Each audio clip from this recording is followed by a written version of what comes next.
창세기 12장 1절에서 5절의 말씀 우리 한 목소리로 읽겠습니다.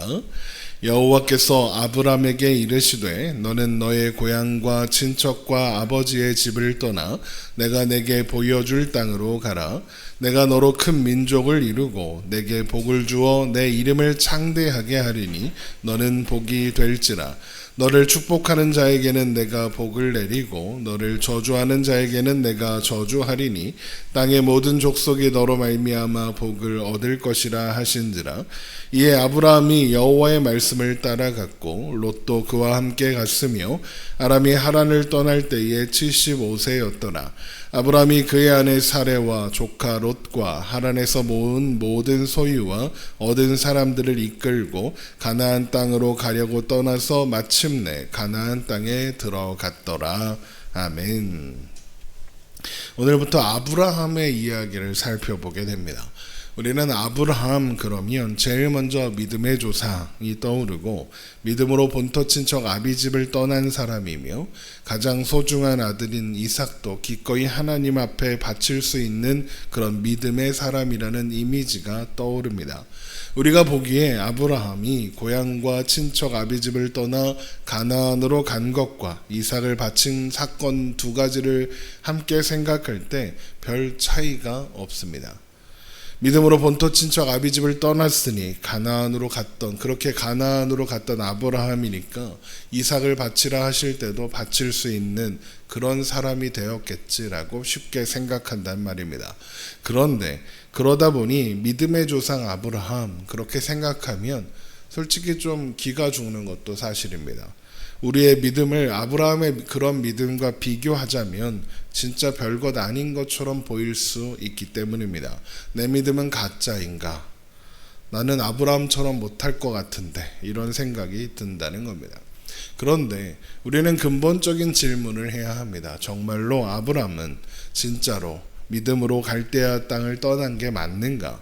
이 부분을 어떻게 알고 있느냐에 따라서 우리는 아브라함과 그의 삶에 대한 관점을 전혀 다르게 보게 됩니다. 아브라함이 진짜 믿음으로 갈대아 우르를 떠났다면 그는 처음부터 믿음의 사람이고 믿음의 엘리트라고 할 수 있습니다. 그렇다면 아브라함은 본받아야 할 대상이며 그 믿음 근처에도 따라가지 못하는 우리의 믿음은 늘 초라할 뿐입니다. 하지만 반대라면, 그렇지 않다면, 믿음이 있어서 갈대아 우르를 떠난 게 아니라면, 처음부터 믿음의 사람이 아니었다면 그런 사람이 어떻게 이삭을 바치는 자리까지 갈 수 있었는가, 그런 믿음의 사람이 될 수 있었는가를 생각하게 되고 궁금하게 생각하게 되고 호기심이 생깁니다. 어느 쪽일까? 먼저 아브라함이 성경에 제일 처음 등장하는 것은 창세기 11장 26절입니다. 그리고 22장에 이어서 나오죠. 그런데 12장을 보면 하나님께서 아브라함에게 나타나셨는데 나타난 장소가 갈대아 우르가 아니라 하란입니다. 하란에서 아브라함에게 나타나셨습니다. 그런데 아브라함이 갈대아 우르를 떠나 어디로 가려고 했나? 가나안에 가려고 했습니다. 창세기 11장 31절 말씀 봅니다. 한 장 앞으로 가서 창세기 11장 31절입니다. 다라가 그 아들 아브람과 하란의 아들인 그의 손자 롯과 그의 며느리 아브람의 아내 사레를 데리고 갈대아인의 우르를 떠나 가나안 땅으로 가고자 하더니 하란에 이르러 거기 거류하였으며. 그런데 가나안에 가고자 떠났는데 도착하지 못하고 그 중간인 하란에 머물러 있었습니다. 그리고 12장에서 바로 거기에서 하란에서 하나님께서 나타나신 겁니다. 그런데 하란까지의 여행을 누가 주도합니까? 아브람이 아니라 그의 아버지 데라입니다. 방금 읽은 창세기 11장 31절을 자세히 보십시오. 데라가 그 아들 아브람과 이렇게 시작합니다. 이게 뭘 의미하느냐? 적어도 아브람과 데라는 같은 편이다라는 겁니다. 그러면 벌써 하나가 무너진 겁니다. 본토 친척 아비집을 떠난 게 아닙니다. 아비집을 안 떠났죠. 아버지랑 함께 떠났습니다. 사도행전 7장에 나오는 스데반의 설교를 보면 하나님은 메소포타미아, 그러니까 갈대아 우르에서 처음 아브라함에게 나타나셨다라고 되어 있습니다.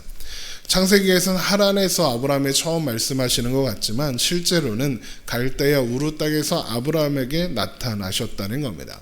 그런데 여호수아 24장 1절을 보면 뭔가 이상한 기록이 하나 나옵니다. 한번 찾아보겠습니다. 여호수아 24장 1절입니다.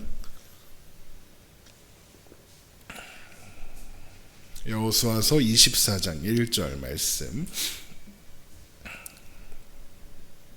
여호수아서 24장 1절입니다. 여호수아가 이스라엘 모든 지파를 세겜에 모으고 이스라엘 장로들과 그들의 수령과 재판장들과 관리들을 부르매 그들이 하나님 앞에 나와 선지라. 여호수아가 모든 백성에게 이르되 이스라엘의 하나님 여호와께서 이같이 말씀하시기를 옛적에 너희들 조상들 곧 아브라함의 아버지 나홀의 아버지 데라가 강 저쪽에 거주하여 다른 신들을 섬겼으나 내가 너희의 조상 아브라함을 강 저쪽에서 이끌어내어 가나안 온 땅에 두루 다 행하게 하고 그의 씨를 번성하게 하려고 그에게 이삭을 주었으며 이렇게 되어 있습니다. 이 말씀을 보면 아브라함의 아버지 데라가 가나안에 오기 전에 강 저쪽 다른 신들을 섬겼다라고 되어 있습니다. 이방신을 섬겼다는 겁니다. 그러면 아브라함은 어땠을까? 당연히 하나님을 섬겼을까? 아브라함은 하나님을 믿었고 그래서 하나님께서 그 이방의 땅에서 이방신을 섬기는 땅에서 불러내어 가나안으로 인도하셨고 그래서 아브라함은 즉각적으로 믿음으로 순종할 수 있다. 이래야 말이 될 것 같잖아요. 그런데 데라는 이방신을 섬겼지만 아브라함은 하나님을 섬겼다. 그러려면 가나안으로 가라는 하나님의 명령을 받았을 때 아브라함이 제일 먼저 떠나야 하는 것은 데라입니다. 그런데 우리가 이미 살펴봤죠. 그 여행을 주도하는 건 데라입니다. 아브라함도 같은 편인 겁니다. 그렇다면 아브라함도 강 저쪽 갈대아 우르에 있을 때는 다른 신을 섬겼다는 겁니다. 그런데 어느 날 하나님께서 나타나셔서 아브라함아 내가 너를 창조한 여호와 하나님이다. 내가 너를 선택했고 내가 너한테 복을 줄 테니까 내가 지시하는 땅으로 가라 라고 하는 겁니다. 그러니 얼마나 당황스럽겠습니까? 처음 보는 신이 나타나서 가나안으로 가라 그러는 겁니다. 그러면 종교심이 있는 지금 다른 신을 섬기고 있는 아브라함의 입장에서 제일 먼저 누구랑 상의를 하겠습니까? 아버지 데라랑 상의를 하겠죠. 그랬더니 데라가 그렇게 말했을 겁니다. 야, 그 신이 누군지는 모르지만 그 신이 시킨 대로 안 하면 또 무슨 해코지라도 하면 어떡하냐? 혼나면 어떡하냐? 일단 떠나자. 일단 그 말을 듣자 하고 떠나는 겁니다. 그래서 데라가 아브라함을 데리고 가는 겁니다. 그래서 여행을 떠나가는 겁니다. 그런 소설을 제가 한번 써봤습니다. 그렇게 해서 가다가 보니 하란에 도착한 겁니다. 그러니까 아브라함도 하나님을 아직 제대로 몰랐던 겁니다. 우리보다 더 나을 것이 없는 평범한 사람이었던 거죠. 그런데 가나안에 도착하지 못하고 하란에서 멈춥니다. 하란은 메소포타미아 문명이 있는 곳의 가장 변방에 그리고 가나안과 가장 가까운 땅에 있습니다. 가나안은 그들에게 있어서 미지의 땅입니다. 하란을 떠나서 가나안으로 간다는 건 이제 내 삶의 영역을 벗어나서 전혀 다른 나라로 들어간다는 것을 의미하는 거예요. 그런데 거기에 들어갈 자신이 없는 겁니다. 거기에 들어가서 내 생명과 재산을 지킬 수 있을지 모릅니다. 어떻게 될지 모르는 곳에 자신 있게 발을 디딜 만큼 자신은 없었던 거예요. 그래서 데라가 거기에 머물러 있는 겁니다. 아브라함도 거기 머물러 있는 겁니다. 똑같다라는 거죠. 그런데 11장에 보니까 하란에서 데라가 죽었습니다. 데라가 죽고 나니까 12장에 가서 다시 하나님께서 아브라함에게 나타나셔서 가라라고 말씀하시는 겁니다. 우리 창세기 12장으로 돌아와서 다시 봅니다. 창세기 12장 1절입니다. 여호와께서 아브라함에게 이르시되 너는 너희 고향과 친척과 아버지의 집을 떠나 내가 내게 보여줄 땅으로 가라. 내가 너로 큰 민족을 이루고 내게 복을 주어 내 이름을 창대하게 하리니 너는 복이 될지라. 너를 축복하는 자에게는 내가 복을 내리고 너를 저주하는 자에게는 내가 저주하리니 땅의 모든 족속이 너로 말미암아 복을 얻을 것이라 하신지라. 이에 아브라함이 여호와의 말씀을 따라갔고 롯도 그와 함께 갔으며 아브라함이 하란을 떠날 때에 75세였더라. 그러니까 아브라함이 떠나라라는 하나님의 명령을 듣고 바로 순종했던 게 아니었다는 겁니다. 어떻게 해야 할지 모르고 그래서 자기 의지가 아니라 아버지의 조언으로 겨우 움직였고 그마저도 두려움 때문에 하란에서 멈춰서 있었습니다. 그런데 하나님은 그런 아브라함을 재촉하지 않으시고 데려가 죽을 때까지 기다리셨다가 다시 가나안에 들어와라 라고 말씀하신 겁니다.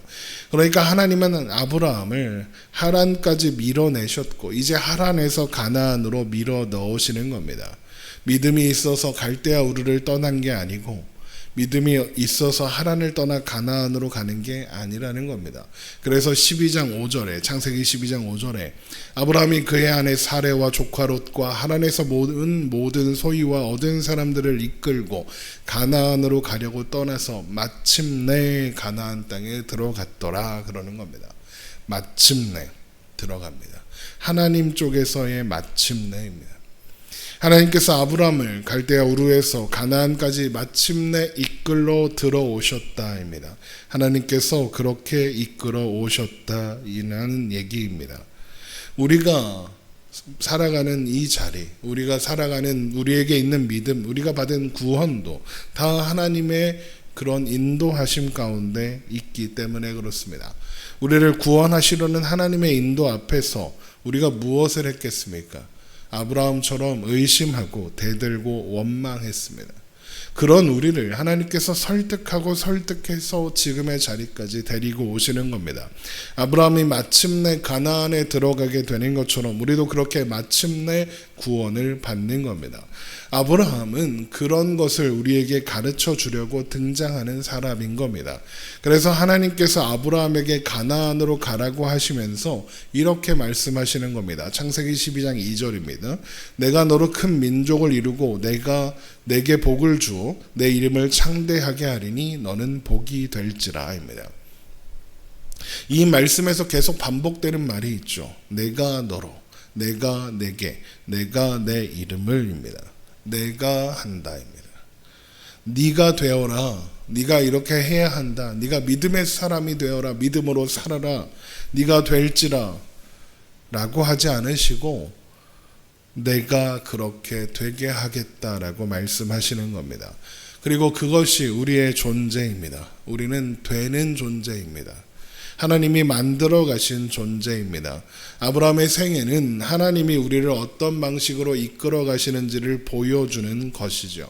우리는 하나님 안에서 설득당해서 구원을 얻는 사람들입니다. 구원을 얻은 사람들이죠. 우리의 인생은 하나님의 손에 인도되고 있는 겁니다. 그것이 아브라함의 생애에서 하나님이 보여주시는 우리를 향한 하나님의 놀라운 계획인 겁니다. 그러니까 아브라함이라는 이 사람의 생애에서 발견해야 하는 것은 아브라함이 얼마나 훌륭한 사람인가가 아니라 하나님이 아브라함을 어떻게 만들어 가시는가 그 과정 자체인 겁니다. 우리도 동일한 인도하심 안에 있는 사람들이니까요.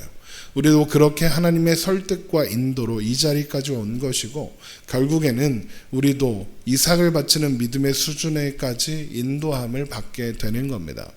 그래서 성경이 이것을 가리켜 하나님의 열심이라고 부릅니다. 하나님의 열심이 우리를 만들어 가신다는 겁니다. 그러므로 우리는 오늘 우리의 현실에 우리의 연약함이나 미련함 때문에 낙심하거나 좌절할 필요가 없습니다. 그런 우리의 오늘 또한 우리를 더욱 온전케 하시려는 하나님의 인도하심 안에 있는 하루니까요. 그러므로 우리는 우리의 인생이 하나님의 손에 들려 있다는 사실을 기억하며 오늘을 살아가면 되는 겁니다. 기도하겠습니다.